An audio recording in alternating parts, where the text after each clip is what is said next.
ni Rolly de Guzman. Valve tappet clearance, ibig sabihin yan yung tune up.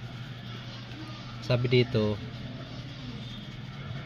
adjust 750, adjust 5,000, adjust 1,000, 10,000 pala, adjust 15,000, adjust.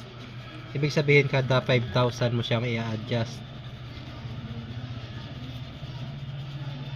Hindi naman i-adjust, ano lang siya, check mo kung ipapacheck mo lang siya kung kung maluwang yung gap ng valvula. Kung wala namang problema, wag mo nang kung wala ka naman narinig na ingay, wag mo nang ipa-tune up o kaya ipa-check. Kasi pag automatic yan, pag pina-check mo, sabihin i-tune up na diretso. Wala ka naman narinig na ingay, wag mo na ipa-tune up. Wag mo nang pabuksan, wag mo na ipa-check. At yun nga, pag pina-check mo, sabihin ng mekaniko, tune up na. Siyempre, para dagdag kita din yun. Kaya kung wala namang ingay, wag mo nang pa-check.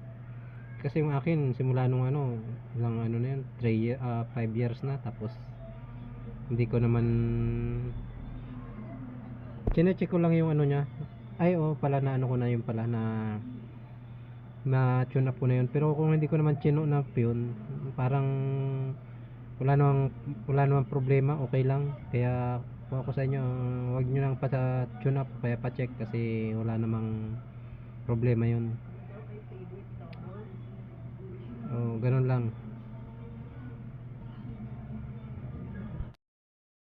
Ang sabi dito,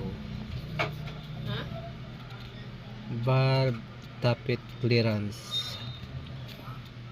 Yan yung tinatanong kanina ni